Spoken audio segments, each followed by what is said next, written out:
కల్లాలలో ధాన్యం కొనుగోలు కేంద్రాలకు మీరు వెళ్ళారు కానీ ప్రభుత్వం చెప్తుంది వాటిని మేము కొనుగోలు చేస్తున్నాం, దాదాపుగా 90% పైగా అయిపోయింది. మాన్సూన్ సీజన్ తొందరగా రావడం వల్ల తడిసిన ధాన్యాన్ని కూడా కొంటామంటే అనవసరమైనటువంటి రాజకీయాలు చేస్తుంది ప్రతిపక్షాలు అని చెప్పి ఆగ్రహం వ్యక్తం చేస్తుంది. ఒకటి మేము ఎందుకంటే ఇది మాకు రాజకీయం చేసే విషయం కాదు. గౌరవనీయ ముఖ్యమంత్రి గారు కూడా చెప్తున్నాం, ఒకవేళ దమ్ము ధైర్యం ఉంటే ఏ కాంగ్రెస్ లీడర్ అన్నా మాతో రండి. కల్లాలే కాదు, కల్లాల రైతుల కన్నీళ్ళు కడగండ్లు నెల రోజుల నుంచి 2 నెలల నుంచి ఆ కల్లాల మీద పడుకుంటున్న రైతు కుటుంబాల జాలి అలా దయనీయ స్థితి చూపిస్తాం ఈ ప్రభుత్వానికి. ముఖ్యంగా ఇప్పటికి కూడా చెప్తున్నాము, నిన్నగాక మొన్న ఒక నిజామాబాద్ జిల్లానే కాదు తెలంగాణ వ్యాప్తంగా పర్యటించినాము. ఈ రోజు వరకు కూడా మీరు కావాలంటే మీ మీడియాలో మీరే వెళ్ళండి, లేకపోతే కాంగ్రెస్లో ఎవరైనా దమ్మున్నోడు నిజాయితీన్నోడు మాత్రం రండి. కల్లాలల్లా మునిగిపోయిన వడ్ల గింజలు రైతులు ఆ కన్నీళ్ళు ఏడ్చుకుంటే ఏ రకంగా పోతుంది. మాకు రాజకీయం చేసే ఉద్దేశం లేదు. మాకు మేమేమంటున్నాము, జరిగింది ఏదో జరిగింది, తడిసిన ప్రతి గింజను కొనండి, ఎటువంటి తరుగు లేకుండా. ఒకవేళ రైస్ మిల్లలో ఈరోజు 16 కిలోల తరుగు తీసుకుంటున్నారు, ఆ 16 కిలోల తరుగు కూడా మీరు దానికి డబ్బులు కట్టేయాలా రైతులకు ప్రధానంగా డిమాండ్ చేస్తున్నాం. ఇంకొక అంశం ఉంది, మీ జిల్లాకి ఉంది కవిత అంశం అనేది కూడా రాజకీయాల్లో పెద్ద ఎత్తున చర్చ జరుగుతుంది. ఇప్పటికే మీ జిల్లా నుంచి ఒక పార్టీకి అధ్యక్షుడుగా ఉన్న మరొక కొత్త పార్టీ మీ జిల్లా కోడలు అంటారు, మీరు ఎప్పుడు ఆడపడిచి అంటుంటారు, కోడలు అంటుంటారు, ఆమెకు సంబంధించి కొత్త పార్టీ పెట్టబోతుందా? బీజేపీని ఎక్కుపెట్టి మాట్లాడడం మీద అంత ఎట్లా చూస్తారు? నాకు దీనిలో ఒక చిన్న లాజిక్ ఏంటంటే, ఎవరన్నా అల్లుళ్ళని చేసుకునేటప్పుడు అనిలని పేరులోని చేసుకోకుండా అనిపిస్తున్నది. అక్కడ పాపం షర్మిల భర్త అనిలు, ఇక్కడ కవితమ్మ భర్త అనిలు. కాబట్టి దీనివల్ల కవితమ్మ వల్ల ఏమి అయ్యేది లేదు, పోయేది. ఆమె ఒక మామూలు గృహిణి, తండ్రి అధికారాన్ని అడ్డం పెట్టుకొని 100 కోట్ల ఇల్లు కట్టుకొని లక్షల కోట్ల అక్రమార్జన చేసి ఒక తెలంగాణ పరువుని, తెలంగాణ ఆత్మాభిమానాన్ని ఢిల్లీలో తాకట్టు పెట్టిన మహిళ ఆమె. నాయకురాలు కాదు. నాయకులు అంటే ఒక రాష్ట్రాన్ని పరువు తాకట్టు పెట్టలేరు. వ్యాపారాలు చేసేటప్పుడు కూడా సారా వ్యాపారం చేయాలా లేకపోతే ఏ వ్యాపారం చేయాలని ఒక నైతిక విలువలను ఉంటాయి తెలంగాణ ఆడబిడ్డలకు. కాబట్టి ఆమె అన్ని నైతిక విలువలు కోల్పోయిన ఒక రాజకీయ నాయకుడు. బీజేపీ కక్ష కట్టి లోపలేసింది, తనది ఏం తప్పు లేదు, ఎప్పటికైనా సరే న్యాయం చట్టం తనకు న్యాయం జరిగిందంటూ కూడా బయటకు వచ్చినప్పుడు చూసాం. 2 కోట్ల ఫోన్లు ఎట్లా వాళ్ళు కొట్టిను అంటే 2 కోట్ల ఫోన్లు కొడితే పిచ్చనలే వాళ్ళ ఎన్ని ఫోన్లు వాళ్ళు కొట్టినావు, ఆ ఫోన్లలో ఏం డాటా ఉంది, మొత్తం ఎంటైర్ని ఆడిటర్స్ 5,000 పేజీల ఎవిడెన్స్ దొరికినాయి.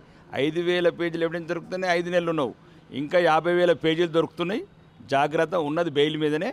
రాబోయే రోజులలో బీజేపీ ఇన్వెస్టిగేషన్ కాదు, నువ్వు ఏదైతే భారత ప్రజల అక్రమార్జన వేయాలనుకున్నావు, భారతదేశాన్ని ఢిల్లీని తాకట్టు పెట్టి ఏదైతే సారా వ్యాపారం చేయాలనుకున్నావో దాన్ని ఇన్వెస్టిగేషన్ సంస్థలు ఎంక్వైరీ చేసినాయి, కోర్టులు ధృవీకరించినాయి. కాబట్టే నీకు బెయిల్ కూడా ఇవ్వలేదు ఒక 6 నెలల వరకు.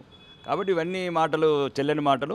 ముఖ్యంగా మీ కుటుంబంలో ఏదైనా ఇబ్బంది ఉంటే ఇబ్బందులు తెలుసుకోండి. కానీ తెలంగాణ సమాజాన్ని ఈరోజు ప్రజల సమస్యలు వేదికల మీద రాకుండా, అంటే ఈరోజు కడగండ్లు పాలైన రైతులు కావచ్చు, యువత కావచ్చు, మహిళలు కావచ్చు, ముఖ్యంగా దీంట్లో కాంగ్రెస్ కుట్ర కూడా ఉంది. ఎందుకంటే రేవంత్ రెడ్డి కుట్ర కూడా ఉంది. ఈ కవితమ్మ వెనుక ఉన్నదే రేవంత్ రెడ్డి. ఏ రోజైతే నేను జైలుకు వచ్చి ముఖ్యమంత్రి అయినా నువ్వు కూడా జైలుకు వచ్చి ముఖ్యమంత్రి అని చెప్పినప్పటి నుంచే ఇవన్నీ సంఘటనలు జరుగుతున్నాయి తెలంగాణలో. రేవంత్ రెడ్డి కవితకి చెప్పిండా? అవును అన్నాడు కదా, ప్రెస్ మీట్లో అన్నాడు కదా, జైలుకి వెళ్ళి వచ్చింది కాబట్టి ఇప్పుడు ఆమె అంటే నేను కూడా జైలుకి వెళ్ళి కొంత ఆమెకు ఉంది జైలుకు వచ్చిన చరిత్ర అని. అంటే జైలుకి వెళ్తే ముఖ్యమంత్రి అంటే ఒక సెంటిమెంట్ వస్తుంది కాబట్టి జార్ఖండ్ కావచ్చు, తెలంగాణ కావచ్చు, ఆమె కూడా వెళ్ళింది కాబట్టి అందుకోసమే కేటీఆర్ కూడా తహతాలు ఆడుతున్నాడు, జైల్లో పెట్టాను. ఎందుకంటున్నాను కేటీఆర్ జైల్లో పెడితే ముఖ్యమంత్రి అవుతాను ఒక సెంటిమెంట్ వస్తుంది తెలంగాణలో అని దాన్ని బట్టి అంటున్నారు. కవితని పెద్ద మా బీజేపీ అనేది పెద్ద పట్టించుకోదు.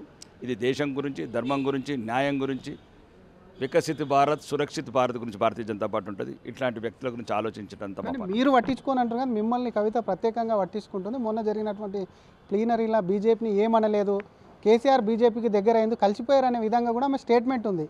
కేసీఆర్తో కలిసిపోయారా మీరు? అసలు ఆమె విడిపోయిందా కలిసి ఉందా, లేకపోతే ఆ ఇంట్లోనే గూఢచారా? మీ నాన్న నీకు స్విట్జర్లాండ్లో లాకర్ కీస్ ఇవ్వకపోతే నాన్నతో గొడవడు. బావకిచ్చిండు, సంతోష్ అన్నకిచ్చిండు, కేటీఆర్ అన్నకిచ్చిండు స్విట్జర్లాండ్ లాకర్లు. అంటే మీరు పంచుకోండి, కాళేశ్వరం డబ్బులు కావచ్చు, దాంట్లో గొడవలు ఉంటే అవి కూడా మీ అందరిని తీస్తాం, అందరినీ లోపలేస్తాం. కానీ బీజేపీని మాట్లాడే నైతిక అర్హత లేదు కవితకు. ఎందుకంటే 21 రాష్ట్రాలలో కాషాయ జెండా ఎగిరేసినాం. ఇది దేశం గురించి, ధర్మం గురించి ఒక భావజాలంతో, ముఖ్యంగా హిందువుల ఆత్మస్థైర్యము, ఆత్మాభిమానము, ఆత్మగౌరవం గురించి ఏర్పడ్డ పార్టీ ఇది. ఈ దేశం గురించి ఆలోచించే పార్టీ తప్ప ఇట్లాంటి చిన్న చిన్న వ్యక్తుల గురించి ఆలోచించే పార్టీ కాదు మాది. ఏది స్విట్జర్లాండ్ లాకర్ సంగతి ఏంది అర్థమైతలేదు, కొంచెం చెప్తారా? నో, ఈ ఏదైతే అవినీతి డబ్బు పంపకాల దగ్గరనే కదా ఇప్పుడు అక్కడ కూడా ఆంధ్రప్రదేశ్లో వచ్చింది. ఇక్కడ షర్మిలకు జగన్కి వచ్చిన గొడవ ఏంది? ఆస్తుల పంపకాలు, 16 పవర్ ప్రాజెక్టులు అవన్నీ ఈరోజు తెర మీద కనబడుతున్నాయి, కోర్టులలో కనబడుతున్నాయి. ఇక్కడ కూడా ఆస్తుల గొడవలు. అన్నకి ఇన్ని లక్షల కోట్లు ఇచ్చినావు, నాకేమి ఇవ్వట్లేదు. సంతోష్ అన్నకేమో అమెరికాలో ఇన్ని వేల ఎకరాల ఎస్టేట్ ఇచ్చినావు, బావకేమో 1,00,000 కోట్లు ఇచ్చినావు, ఇన్ని ఇస్తే నా ఒక్కదానికి ఇట్లా ఎందుకు చేస్తున్నావు అని ఆ గొడవ. అది మీ కుటుంబంలో పరిష్కరించుకోండి. అవన్నీ కూడా అందరు ఎంతెంత అక్రమార్జన చేసినారో అందరినీ కక్కిస్తాం తెలంగాణలో బీజేపీ ప్రభుత్వం రాగానే. మరొక పక్క కాళేశ్వరం నోటీసులు కూడా పెద్ద ఎత్తున చర్చ జరుగుతుంది. ఇవి ఎటువంటి కాళేశ్వరం కూడా మేము కరెక్టే కట్టాం, కొన్ని లక్షల ఎకరాలకు నీరు ఇచ్చామంటుంది. మీ ఎంపీకి కూడా నోటీసులు అందే, దానికి ఏం చెప్తారు? నో, మా ఎంపీ గారు ఆర్థిక శాఖ మంత్రి. అప్పుడు ఆర్థిక శాఖ మంత్రి పెద్ద ప్రమేయం ఏమి ఉండదు. ఎందుకంటే ఇంజనీరింగ్స్ కావచ్చు, ఇరిగేషన్స్ కావచ్చు, గవర్నమెంట్ సీఎం లెవెల్ డిసిషన్ జరుగుతాయి. ఏదైనా బిల్ వస్తే చెక్ పంపితే బ్యాంకులో క్యాషియర్ ఇచ్చినట్టు తప్ప ఆర్థిక శాఖ మంత్రి దగ్గర ఏం డిసిషన్. ఇప్పుడున్న ఆర్థిక శాఖ మంత్రి మీద మీరు కమిషన్లు అవి ఇవి అని చెప్పి మరి ప్రస్తుతం ఉన్న బట్టి మీద మీరు చాలా ఆరోపణలు చేస్తున్నారు కదా, ఏమున్నాయని చెప్పుకుంటున్నారు? మేము చేయట్లేదండి, వాళ్ళే చేస్తున్నారు 10% అని. మేము చేయట్లేదు, ఆ ప్రభుత్వమే అంటుంది 10% అని. వాళ్ళు ధర్నాలు చేస్తున్నారు, స్ట్రైకులు చేస్తున్నారు, సెక్రటరీ వాళ్ళు అంటున్నారు, కాంగ్రెస్ వాళ్ళు అంటున్నారు. కాంగ్రెస్ వాళ్ళకి గొడగొడలు ఏడుస్తున్నారు. ఓకే, అవినీతి వాళ్ళు కూడా ఏం చేస్తారంటే ఢిల్లీకి 5% పంపాలా, మేము పంచుకోవాలా. ఇంతకుముందు అంటే కేసీఆర్ కుటుంబమే, ఇప్పుడు ఒక 20 కుటుంబాలని పంచుకోవడానికి. కాబట్టి దొరికినోడు దొరికినట్టు దోసుకుంటందుకు దొరికింది తెలంగాణ. దీనికి తగిన రోజులలో తెలంగాణ ప్రజలు సమాధానం చెప్తారు తగిన సమయం. రేవంత్ రెడ్డి అన్నారు కాబట్టి ఇంకొక మాట, ఢిల్లీకి వెళ్ళి అపాయింట్మెంట్ దొరకలేదు, మరొకసారి మహేష్ కుమార్ గౌడ్ కూడా కలిసిండు రాహుల్ గాంధీని అని చెప్పి.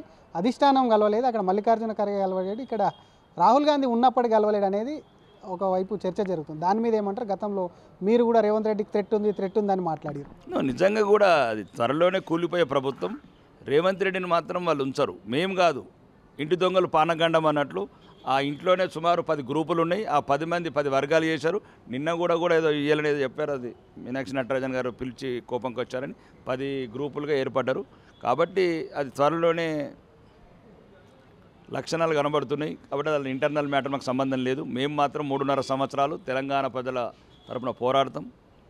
ఎవరి మీద పోరాడతారు? తెలంగాణ ప్రజల సమస్యల పట్ల ఏదైతే 6 గ్యారెంటీలు ఇచ్చారో, మహిళలకు కావచ్చు, రైతులకు కావచ్చు, లేకపోతే విద్యార్థులకు కావచ్చు, నిరుద్యోగులకు కావచ్చు, ఎన్ని రకాలుగా వాగ్దానాలను తుంగలో దొక్కి పోరాడుతుందా బీజేపీ వీటన్నిటి మీద? ఎక్కడ కనిపించట్లేదు మాకైతే, ఒక కళ్యాణ దగ్గర తప్ప.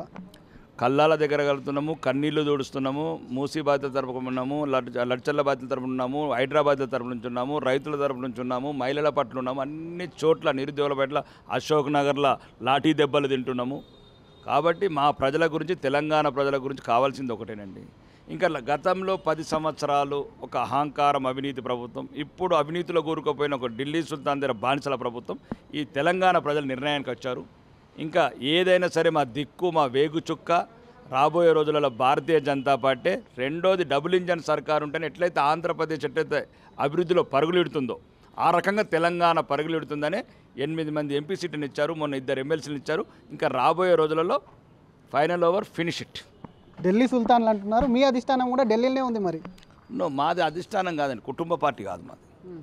మాది దేశం గురించి నేర్పడి, దేశమే ముఖ్యం అనుకున్న పార్టీ. కాబట్టి అది కుటుంబం పార్టీ, దాని గురించి పెద్ద మాట్లాడడానికి అవసరం లేదు. అది మిగిలింది కూడా 3 రాష్ట్రాలల్లో. ఈ 3 రాష్ట్రాలను కూడా క్లీన్ చేస్తామైతే ఏదైతే మా భారతీయ జనతా పార్టీ జనసంఘ లక్ష్యం ఉందో, కాంగ్రెస్ విముక్త భారత్, మహాత్మా గాంధీ గారి కోరిక నెరవేరుస్తాం. చివరిగా కవిత పార్టీ పెడితే మీకు లాభమా నష్టమా? బీజేపీ దెబ్బతింటుంది అనేది ఒక చర్చ. బీజేపీ అంటే ప్రతిపక్ష ఓటు గుంజుకొని నీకేనే వ్యతిరేకత. షర్మిల పార్టీ ఏమైంది? షర్మిల పార్టీ ఈక్వల్ సేమ్ పెడుతుందని మీరు అనుకుంటున్నారా? పెట్టినా పెట్టకున్నా ఇట్లాంటి 100 పార్టీలు వస్తాయి పోతాయి, దాని గురించి కాదు. ఎన్ని పార్టీలు వచ్చినాయి ఈ దేశంలో, బీజేపీ మాత్రం ఎక్కువ పోదు. ఈ దేశం ఉన్న నొద్దులు, ఈ సనాతన ధర్మం ఉన్న నొద్దులు కొడగట్టని ఒడగట్టని పార్టీ, మిగిలే పార్టీ, నిలిచే పార్టీ, ఏకైక పార్టీ భారతీయ జనతా పార్టీ మాత్రమే.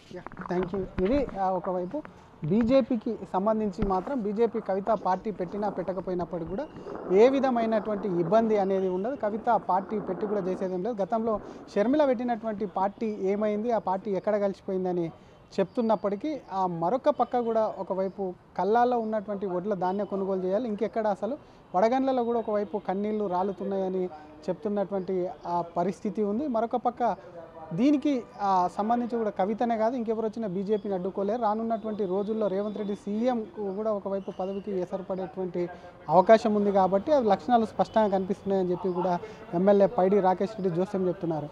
ప్రపంచంలో ఏ మూల ఏ క్షణం ఏం జరుగుతుందో వేగంగా తెలుసుకోవడానికి తొలి వెలుగు వాట్సాప్ ఛానల్ని ఫాలో చేయండి.